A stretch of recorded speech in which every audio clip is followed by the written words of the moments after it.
Hello, citizens of Fitchburg.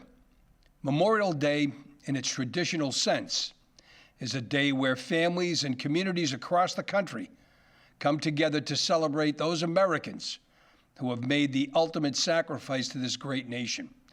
This Monday, however, there is a heightened sense of solidarity as we must recognize those individuals virtually due to the current battle of stopping the spread of COVID-19. Although Fitchburg's cherished traditional gathering of our White Cross ceremony, Memorial Day parade, and observance at the Upper Common may have been canceled, it does not lessen our responsibility as grateful citizens to honor those who have died in military service to our country.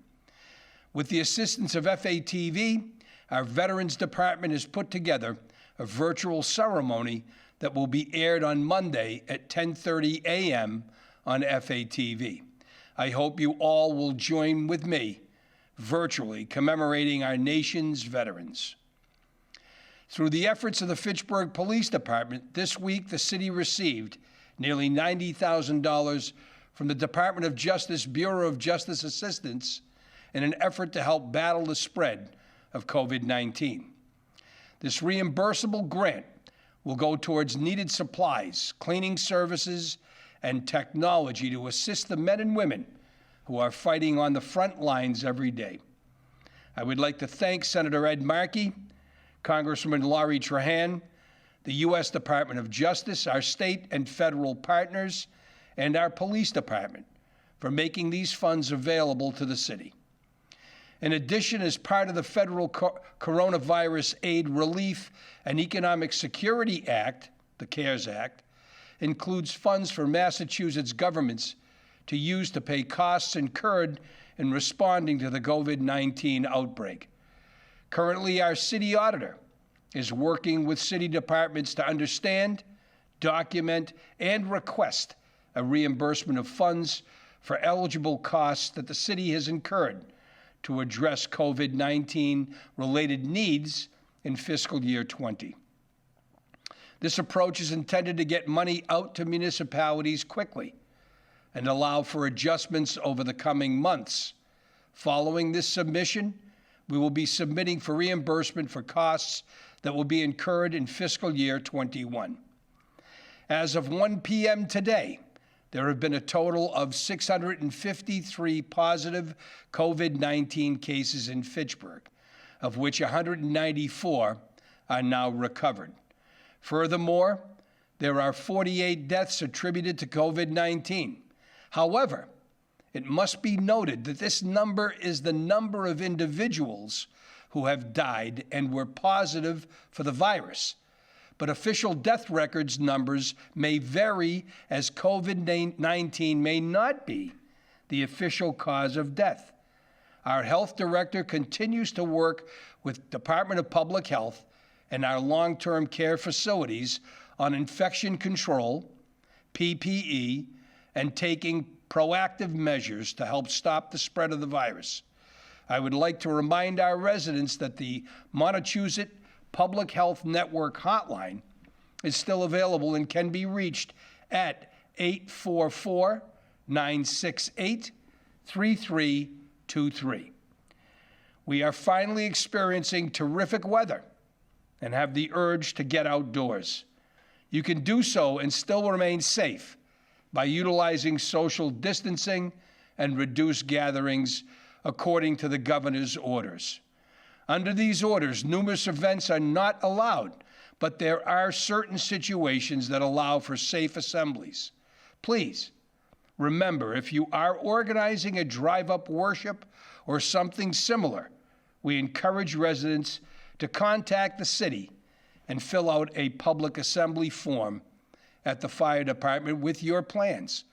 The city can assist with any of these occurrences, and doing so may prevent a surprise visit and an uncomfortable situation from our code enforcement or police department officials, who, I might add, are charged with reducing gatherings and protecting public health. On Monday, the governor released Reopening Massachusetts, a report from the Reopening Advisory Board, which details a 4-phase strategy to responsibly reopen businesses and activities while continuing to fight COVID-19. In addition, the Baker administration issued a Safer at Home advisory, which instructs residents to stay at home unless engaging with newly opened activities. The goal of this phased reopening plan is to methodically allow businesses, services, and activities to resume while avoiding a resurgence of COVID-19 that could overwhelm the state's healthcare system and jeopardize the progress made thus far. Each phase will last a minimum of 3 weeks and could last longer before moving to the next phase. And success in earlier phases will define criteria for future phases. After speaking with several small business owners, I can certainly sympathize and understand the frustration and confusion if a particular business or activity was not included in phase 1. And certainly the difficulty in learning the necessary steps of what it takes to reopen. Working with community development, the city is putting together guidance to assist businesses as much as we possibly can. We will have additional information in the coming week. In the meantime, I do encourage our businesses to visit www.mass.gov and visit the Reopening Massachusetts link for additional information. I would like to pause and take a moment to remind residents of an important way they could indirectly help fight the spread of COVID-19.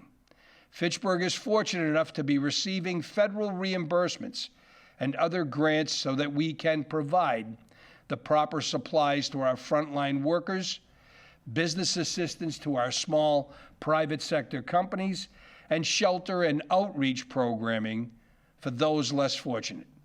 This funding, although may come from different pots of money, has one unique correlating factor. Most of this funding is dependent on our census numbers and demographic data collected from them. For this reason, I want to remind our Fitchburg residents of the importance of filling out and sending in their census. In addition to fighting COVID-19, census data is used to help fund our public schools, determining congressional seats, supplemental nutrition programs, community development block grant funding, and so much more. The stakes are high if we all do not take the time to fill out the census. We all could possibly lose funding for a full decade. Please, if you haven't done so, complete your 2020 census. It's quick and easy, and it's safe. If you have any questions, please do not hesitate to call my office.